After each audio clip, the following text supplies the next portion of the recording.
সূরা নূহ। দয়াময় পরম দয়ালু আল্লাহর নামে। নূহকে আমি প্রেরণ করিয়াছিলাম তাহার সম্প্রদায়ের প্রতি এই নির্দেশ সহ, তুমি তোমার সম্প্রদায়কে সতর্ক করো তাহাদের প্রতি মর্মন্তুদ শাস্তি আসিবার পূর্বে। সে বলিয়াছিল, হে আমার সম্প্রদায়, আমি তো তোমাদের জন্য স্পষ্ট সতর্ককারী এ বিষয়ে যে তোমরা আল্লাহর ইবাদত করো ও তাহাকে ভয় করো এবং আমার আনুগত্য করো। তিনি তোমাদের পাপ ক্ষমা করিবেন এবং তিনি তোমাদেরকে অবকাশ দিবেন এক নির্দিষ্ট কাল পর্যন্ত। নিশ্চয়ই আল্লাহ কর্তৃক নির্ধারিত কাল উপস্থিত হইলে উহা বিলম্বিত হয় না, যদি তোমরা ইহা জানিতে। সে বলিয়াছিল, হে আমার প্রতিপালক, আমি তো আমার সম্প্রদায়কে দিবারাত্রি আহ্বান করিয়াছি, কিন্তু আমার আহ্বান উহাদের পলায়ন প্রবণতাই বৃদ্ধি করিয়াছে।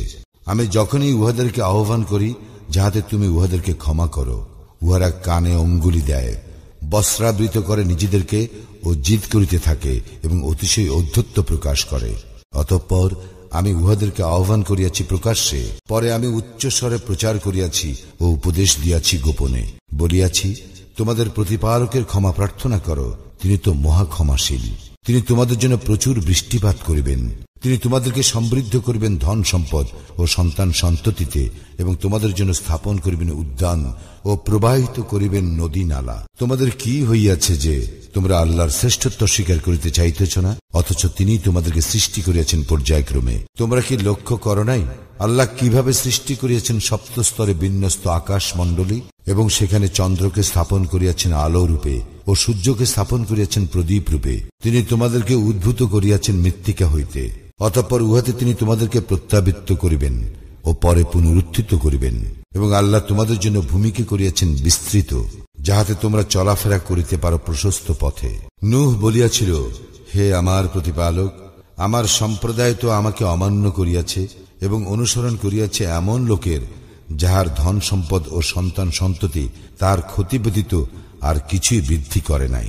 আর উহারা ভয়ানক ষড়যন্ত্র করিয়াছিল এবং বলিয়াছিল, তোমরা কখনো পরিত্যাগ করিও না তোমাদের দেবদেবীকে, পরিত্যাগ করিও না ওয়াদ, সুয়া, ইয়াগুস, ইয়াউক ও নাসরকে। উহারা অনেককে বিভ্রান্ত করিয়াছে, সুতরাং জালিমদের বিভ্রান্তি ব্যতীত আর কিছুই বৃদ্ধি করিও না। উহাদের অপরাধের জন্য উহাদেরকে নিমজ্জিত করা হইয়াছিল এবং পরে উহাদেরকে দাখিল করা হইয়াছিল দোজখে। অতঃপর উহারা কাহাকেও আল্লাহর মোকাবিলায় পায় নাই সাহায্যকারী। নূহ আরো বলিয়াছিল, হে আমার প্রতিপালক, পৃথিবীতে কাফিরগণের মধ্য হইতে কোন গৃহবাসীকে অব্যাহতি দিও না। তুমি উহাদেরকে অব্যাহতি দিলে উহারা তোমার বান্দাদেরকে পথভ্রষ্ট করিবে এবং জন্ম দিতে থাকবে কেবল দুষ্কৃতিকারী ও কাফির।